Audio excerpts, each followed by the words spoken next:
Hello and welcome back to the lead pile. Now, I've been painting miniatures for give or take 15 years now. You've thought I've got quite good. But one of the things which I like to do every now and again is to return to a previous paint job from a few years ago. So for example, here I have a uruk-hai captain and it's not good. The paint is so thick that he's got a face like something from the Goonies, and really it's an embarrassment putting it on the table. So in this video I'm going to show you how, by using a few new techniques, in this case stippling, you can get a really good rusty effect on your miniatures. And after all, what better model to showcase rust than the fighting uruk-hai?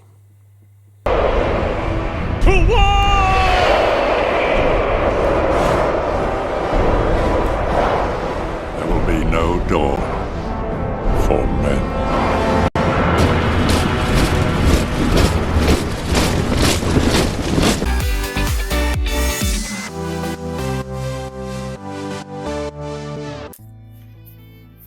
So the first thing that we're going to do with our model, after we have applied a undercoat, is paint the flesh. Now you can use any skin colour that you would like, but for this, to try and stay true to the films, I'm using Citadel's Dumble Brown. I'm just applying two thin watered down coats over all of the flesh areas.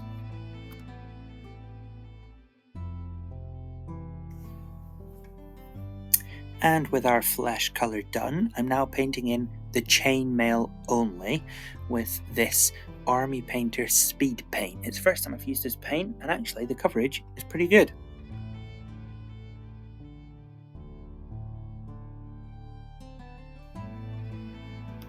Now for the armour plates, and I'm actually going to paint these brown. So I'm using a warm brown, this is Mournfang brown. I'm going to paint over all of our metal areas with this base coat.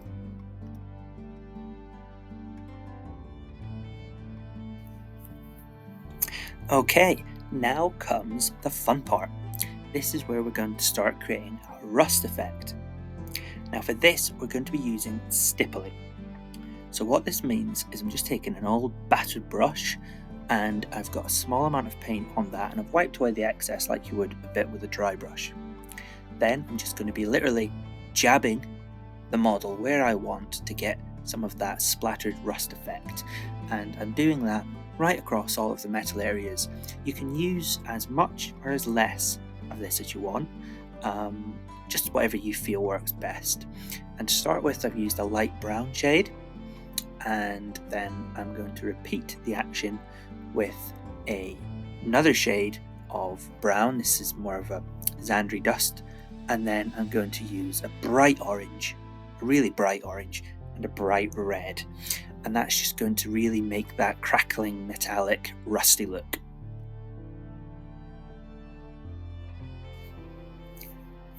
So once you've had enough stippling, it's then time to apply a Agrax Earthshade brown wash over all of those metal areas, and that'll just tie those quite bold colours together.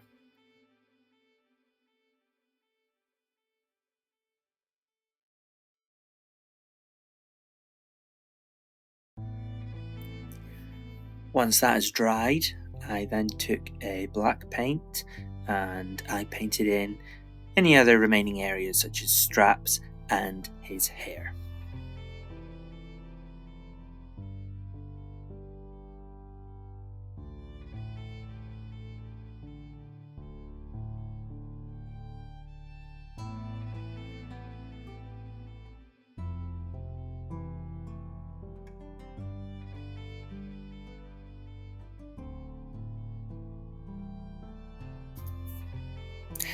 Now, at this point, I'm going to return to that armour. And what I'm going to do is I'm going to take a Lead Belcher silver paint and I'm going to lightly dry brush all of those armour panels. This is going to tie those colours together and give that metallic look to the rust panels.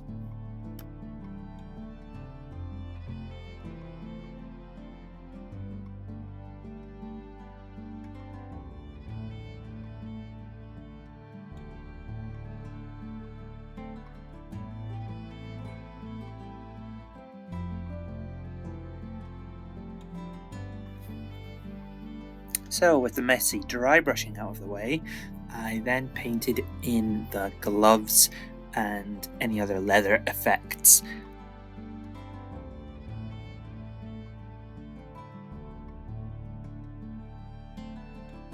And with those painted, I then took a really bright silver colour and I just used this to really pick out the edges and any protruding areas on our rusty armour. This is really going to give it that shine and really sell the picture that this is rust.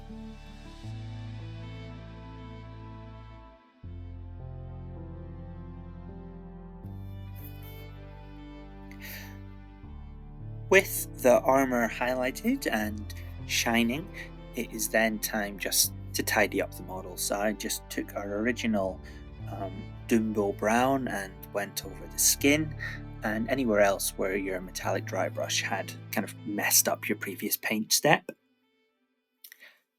Then I decided to do some final highlights. So this was edge highlighting any other areas on the model that you fancied, in particular the face, because that really does stand out.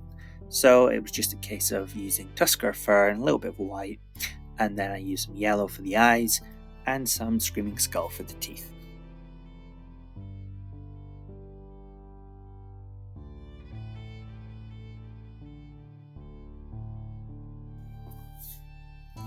So to highlight the hair, I took a Dawn Stone, so light grey, and just gave it a very gentle dry brush, and this will pick up the raised edges of the model.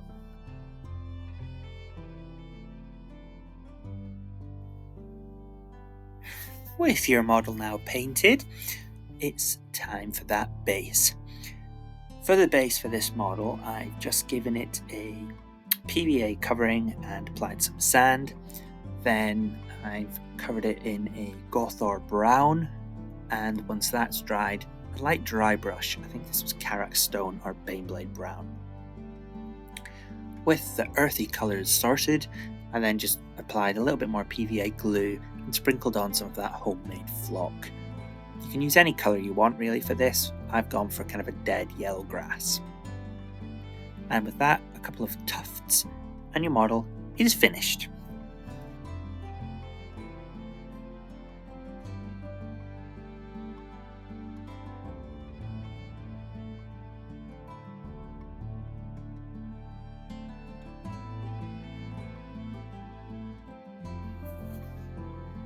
Now, this stage is optional if you're following at home, but what I've done now is I decided I wasn't quite happy with the highlights, that I could have done more.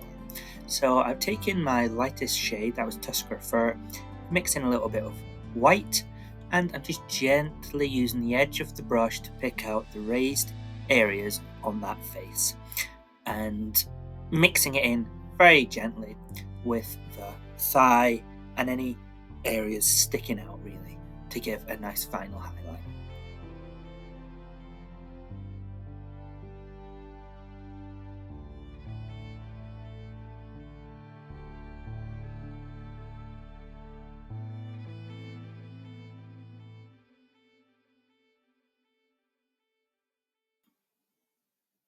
So hopefully this video has shown you that with a little bit of stippling, which is actually pretty good fun, you can easily get a very good rust effect.